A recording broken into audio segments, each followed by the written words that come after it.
आप बस मोदी योगी जी के चेहरे को छोड़ दीजिए। बहुत जिम्मेदारी के साथ बोल रहा हूँ, बहुत प्रामाणिकता के साथ। और भी 2-4 नेता कोई होंगे, उनकी प्रतिशतता 1% है। पूरे नेताओं का आप प्रतिशत निकाल लीजिए और 1% कर दीजिए, उतने ही नेता सही है देश में। बाकी सब भ्रष्ट हैं, बाकी सब करप्ट हैं। आप सभी को मेरा प्रणाम। नेपाल से ज्यादा लूट हमारे देश के नेता कर रहे हैं। भारत इतना बड़ा देश है, यहाँ पे जो टैक्स है हर जनता दे रही है। अब 146 करोड़ के लगभग आबादी हमारे देश की। अब आप सोचिए कि इतने बड़े जनसंख्या के लोगों से ये लूट हो रही है। नेपाल तो छोटा सा देश है, वहां की लूट और अगर यहाँ के लूट में आप तुलनात्मक अध्ययन करेंगे तो धरती और आसमान का अंतर है। इसलिए नेपाल के युवाओं के साथ साथ अब भारत के युवाओं को भी जागने का समय आ गया है, क्योंकि हमारे देश के युवा अधिकतर जाकर इस्लामिक देशों में काम कर रहे हैं, मजदूरी कर रहे हैं। पढ़े लिखे लिटरेट इडियटों की संख्या भीड़ लगी पड़ी है। पढ़े लिखे बेरोजगार, समझिए कि डिग्री होल्डर बेरोजगार घूम रहे हैं। हमारे सिस्टम में, हमारे संसाधनों में इतनी कमी है जिसको शब्दों से बयां नहीं किया जा सकता। आए दिन लाठीचार्ज हो जाते हैं, आंसू गैस के गोले दाग दिए जाते हैं, पेपर परीक्षाओं के भर्ती के पेपर लीक हो जाते हैं, और कोई भी भर्ती 5 साल 7 साल 10 साल का समय लग जाती है, जिसमें युवाओं का उम्र क्रॉस हो जाता है। ये सब क्या है? करप्शन नहीं तो क्या है? एक प्रधान के पास इतनी सारी दौलत, धन दौलत कहाँ से आ जाती है? साइकिल से चलने की औकात नहीं जिस नेता की, वो आज प्लेन से घूम रहा है। एक फ्लैट जिसके पास नहीं, हजारों फ्लैट, सैकड़ों फ्लैट पड़े हैं। आप बस मोदी योगी जी के चेहरे को छोड़ दीजिए। बहुत जिम्मेदारी के साथ बोल रहा हूँ, बहुत प्रामाणिकता के साथ। और भी 2-4 नेता कोई होंगे, उनकी प्रतिशतता 1% है। पूरे नेताओं का आप प्रतिशत निकाल लीजिए और 1% कर दीजिए, उतने ही नेता सही है देश में। बाकी सब भ्रष्ट हैं, बाकी सब करप्ट हैं। इनके पास आय से अधिक संपत्तियां हैं।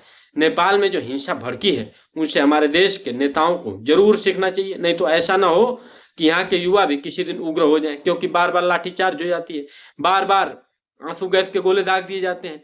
पेपर परीक्षाएं, भर्तियों के जो पेपर परीक्षाएं, सब पेपर लीक हो जाते हैं। पेपर परीक्षाओं में इतना समय लग जाता है। इसलिए बहुत जिम्मेदारी के साथ बोल रहा हूँ, जब बुद्ध के देश में युद्ध हो सकता है तो ये तो महाभारत का देश है, कृष्ण का युद्ध, कृष्ण का देश है, और महाभारत कभी भी हो सकता है। इसलिए राम का देश है, शिव का तांडव इसी देश में हुआ, हनुमान के जितने भी पराक्रमी इसी देश में पैदा हुए।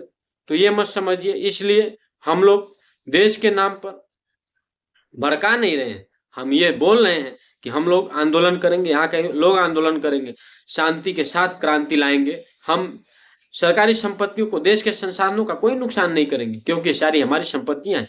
देश के संविधान के अनुसार ही हम आंदोलन करेंगे। लेकिन सरकारें और जो भी ये भ्रष्ट अधिकारी हैं, कर्मचारी हैं, जो भी ये नेताओं के घर परिवार के सदस्य हैं, यहाँ पर भी भाई भतीजावाद, परिवारवाद अभी भी है।